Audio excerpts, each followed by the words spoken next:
and welcome back to Book and Page. We are still going strong on the first two chapters of Percy Jackson and the Lightning Thief. We are on to chapters 3 and 4. So as always, I'll do a brief summary of what happened in those chapters, and then we can talk things a little more deeply.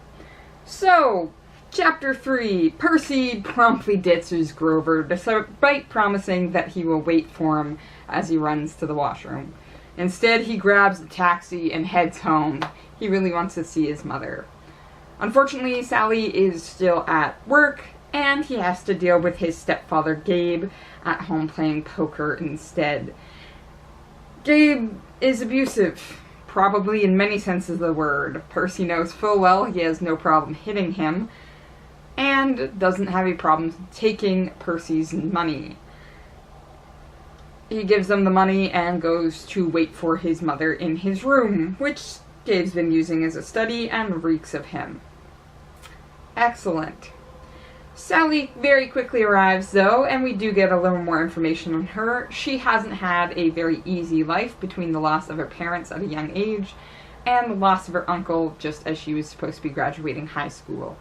Ultimately, Sally had a bright moment when she met Percy's father, but he was lost at sea, and she ended up meeting Gabe and marrying him instead. She wants to be a writer one day, but is currently working at a candy store to help pay for her son and her husband. That Percy recognizes neither of them are easy to deal with, especially when dealing with both of them together. Sally, though, is a bright spot. Percy says that he always feels when she looks at him, she is seeing all of the good in him and none of the bad, which makes him feel a little awkward altogether, especially when he does disappoint her, but she's never said a negative thing. She arrives home and quickly goes to meet Percy, having him brought a bag of free samples from the candy store for him, and wants to hear all about his year at school, which Percy bends the truth slightly to try and make sound perfectly fine, and doesn't mention any of the weird stuff. Sally seems to understand this is what's happening, but thinks maybe if they head to the beach cottage that they've used for years, get away from Gabe, maybe Percy will be a little more open. As they head to the cottage, Percy reminisces about the beach and how he's pretty sure this is where his parents met each other. His mother always seems to be more relaxed and happy here. They do try to have a one-on-one, but Percy doesn't feel like being honest about his school, and Sally isn't being super honest about Percy's father, though she does admit that while he knew she was pregnant before he left, he never got to meet Percy. Percy remembers quite a few things, some of which scare him, but he is relatively sure he's met his father at least once, because he has a vague understanding of a warm glow and a smile. Ultimately, this conversation doesn't go much anywhere when both people don't really want to be honest. They head to bed, and Percy has this strange dream that a horse and an eagle are fighting each other on the beach. Well, a voice from below encourages them both to fight harder. Percy tries to stop it, but he can't get close enough, and he wakes up to an absolute storm happening. A storm that Sally identifies as a hurricane, and before they can deal with that, Grover's knocking on the door. Yes, somehow Grover has arrived, and also his feet aren't feet, they seem to be hooves. Yes. The chapter ends there, but thankfully we are heading into chapter 4, which picks up in the car that Sally has thrown both boys into, rushing away from the beach and the hurricane, and apparently something more that's following them. It turns out Grover's hooves, he's a satyr, he's part goat. And satyrs aren't myths. Mrs. Dobbs wasn't a myth. Whatever's following them, not a myth. It turns out the Greek gods and monsters are real, and the god of the underworld and his underlings are after Percy. Excellent. Percy's just starting to try and deal with this when the car crashes into a ditch, and Sally tells him to run. There is a large tree nearby, which is the border to the summer camp she's supposed to have sent him to, but never could bring herself to do it.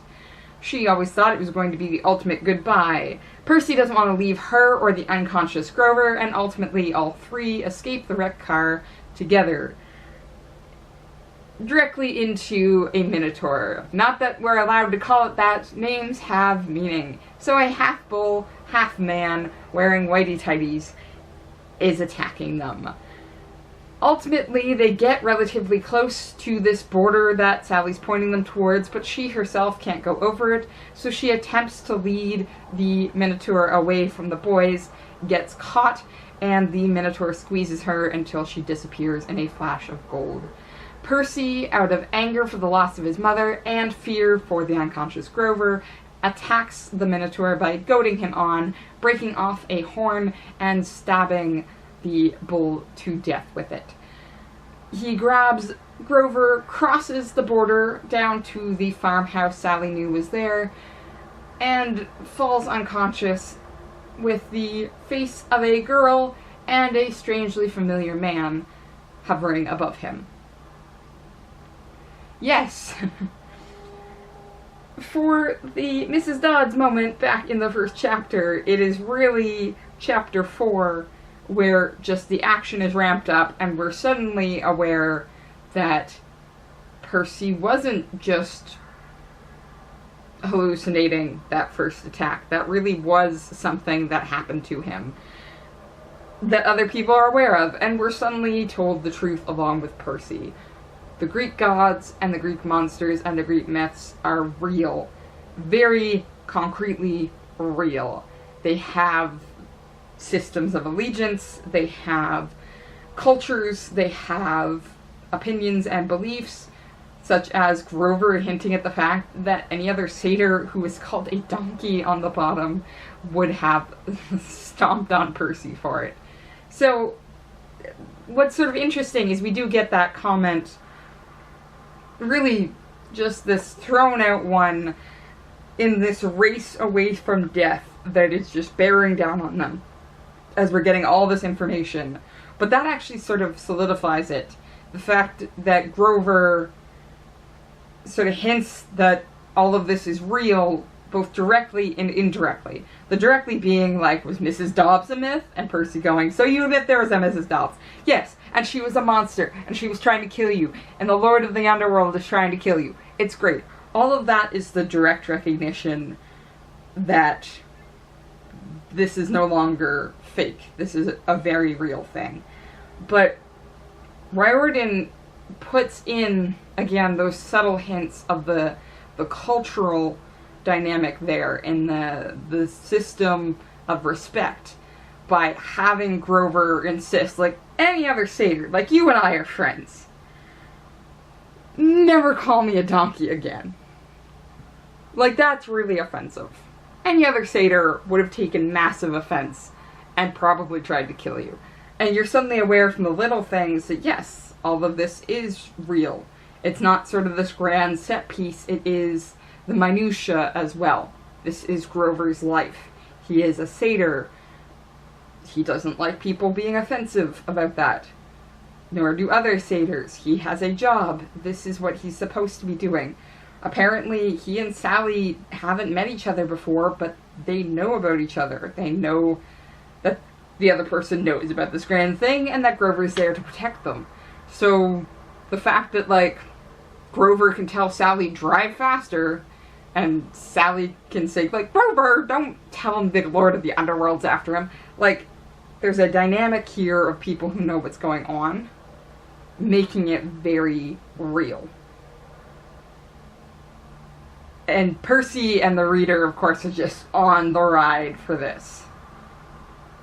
All the way through. So, out of these two chapters, again, the fourth chapter tends to be the sticking point. It's the turning point of all of this is, like, concretely happening. Which means that we tend to forget the third chapter. Because the third chapter is, by comparison, a much slower chapter, and a much more mundane chapter. It's meeting Sally and Gabe. Well, Gabe and then Sally. And those two really are played off of each other. We get Gabe, this completely selfish, hinting at abusive, like, larger than life, I'm the man in charge type figure, versus Sally Jackson, who is bright and sunny and absolutely selfless and sweet, but has that rebel streak in her. And that's the blue food. We get this weird moment where apparently Gabe said blue food never existed, and Sally has since then gone out of her way to prove blue food exists. A little thing that her son, Percy, has picked up from her. They love blue food. It's this shared small moment of rebellion in the face of a world that doesn't care. And that's sort of the interesting thing about these chapters, is chapter 3 is fully this moment of inactivity and quiet rebellions. Chapter 4 is then the very loud, active ones that are sometimes necessary. And what do I mean by this? Like, it's the blue food. It's Sally coming in and saying we're going to the beach, and sort of sending this unspoken message to her son, like, just deal with Gabe for like an hour and we can go. Like, be nice and we can go. She says she's going to make him 7-layer bean dip for the rest of the weekend so he can play poker. Just do this and we can go. But it also shows the possible weak side of the small rebellions.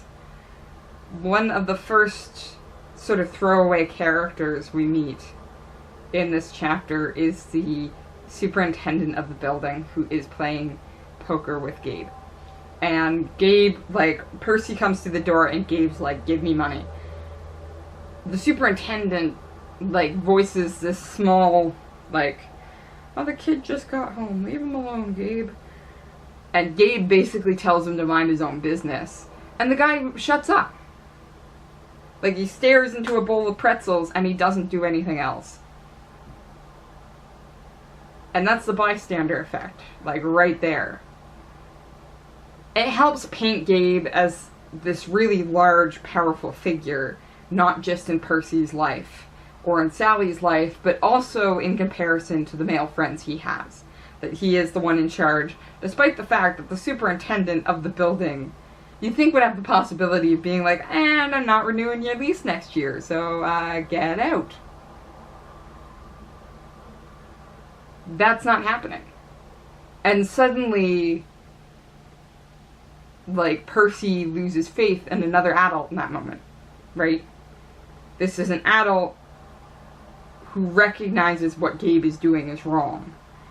Offers lip service of, hey, that's wrong, and then does nothing else. And Percy's a kid. Percy's 12. Of course he hands the money to Gabe. He doesn't want to get beaten up. The superintendent, though, has so much more power that he just chooses not to use. And then, by comparison, we do have, again, these small rebellious moments that don't seem to mean much. And then you recognize that those people can still come through in a pinch. Like, Sally's blue food thing is more for herself and her son, right? That's not going to defeat Gabe entirely, but it's going to make them feel better.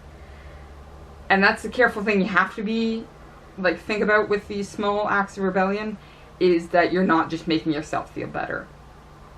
Like, the superintendent could be like, well, I tried to say something. At least I did that. And if that makes him feel better about himself to the point where he's not going to do anything else, then that's a problem. But Sally and Percy as the victims, giving themselves power in these small rebellions, that's a different playing field. And then chapter 4 hits, and you suddenly have Sally actively sacrificing herself for Percy and Grover. It's not just her son there, she is also leading the Minotaur away from Grover. And that's sort of it. Sally's not just the person to do that small rebellion and then turn away when it counts most.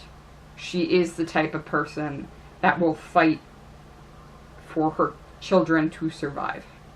And for children in general to survive. Again, Grover is here. So she has taken so much on herself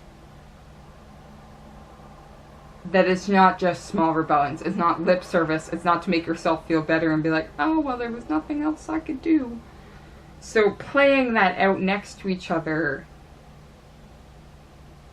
is fascinating, but tends to get lost under that whole there's a Minotaur chasing them thing.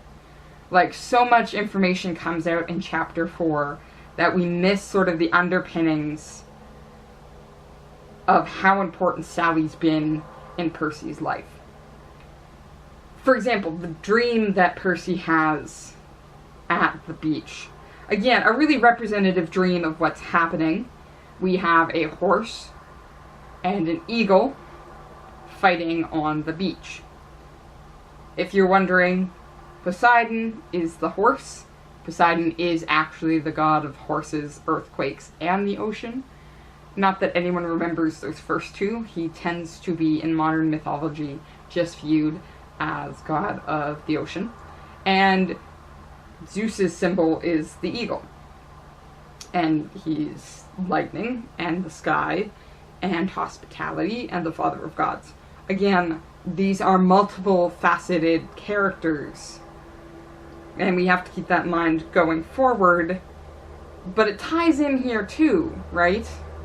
Because we have this moment of Percy and Sally showing their own layering, just like the gods will show as we go through. But we're having this very symbolic dream. So a figure of Poseidon's fighting a figure of Zeus, and the voice of Hades coming through from the underground.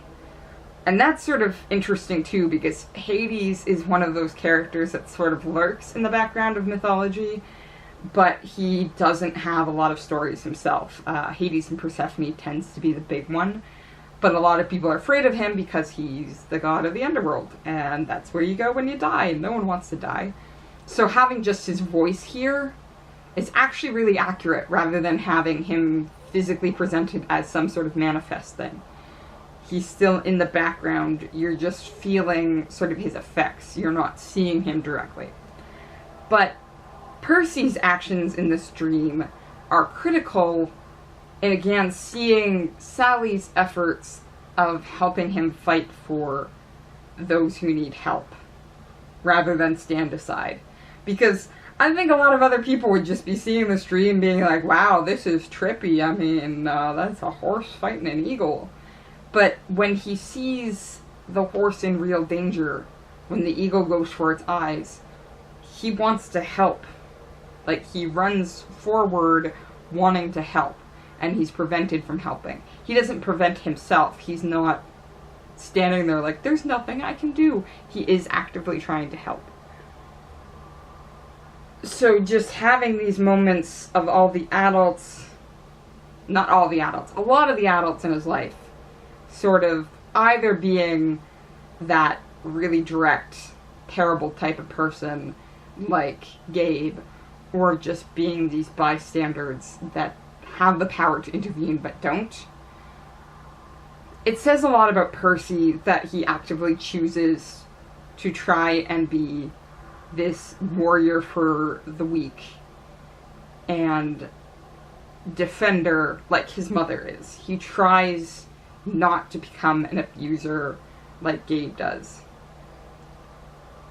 Like, when the superintendent doesn't say anything, Percy isn't swearing him out in his mind. He is aggressive towards Gabe, but that's because Gabe is an abuser. He's a bully.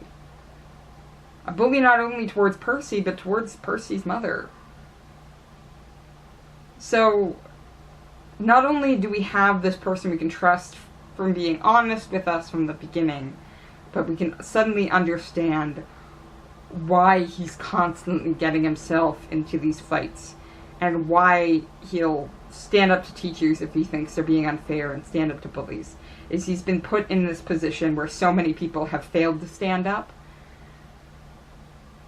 and his mother, more than himself, he always has this idea that his mother deserves so much more.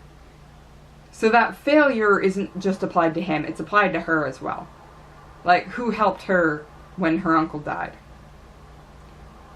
Or who helped her when her parents died and her uncle wasn't that attentive? She helped herself, but that didn't close her off. She opened herself up to loving a man even after she lost him, that is Percy's father, to loving her son even as a young single woman, to loving her son even as her husband and her son clash constantly. Sally becomes this key moment that we lose just as quickly as Percy does. Sally is this key figure of the good side of humanity, even in the worst situations. And we suddenly recognize that this is a really fragile thing. Because the Minotaurs just made her disappear. Death is always a possibility. But we can also recognize in the anger that Percy's suddenly exhibiting how fragile it is on that other side. One or two more things happen, and suddenly these really bright people that fight for the good side of humanity could turn around and decide, screw it. The world has turned its back on me. Why would I ever help you? And that's going to be the interesting thing then moving forward as we're meeting all these other kids who are in a very similar position. Their experiences are going to be similar, but it's always going to be different. You're never going to have the exact same experience. Percy's really lucky because his mother Sally was very attentive and encouraging and sweet and kind and trying to see the best in her son. We're going to run into the problem where that's not happening for everybody. Percy is who he is purely because of Sally, and purely in spite of Gabe. And that can get lost in the Minotaur, and this rush to this summer camp, which we're going to meet in the next couple of chapters. So, I'm going to keep reading, and I hope you do too. See you next time.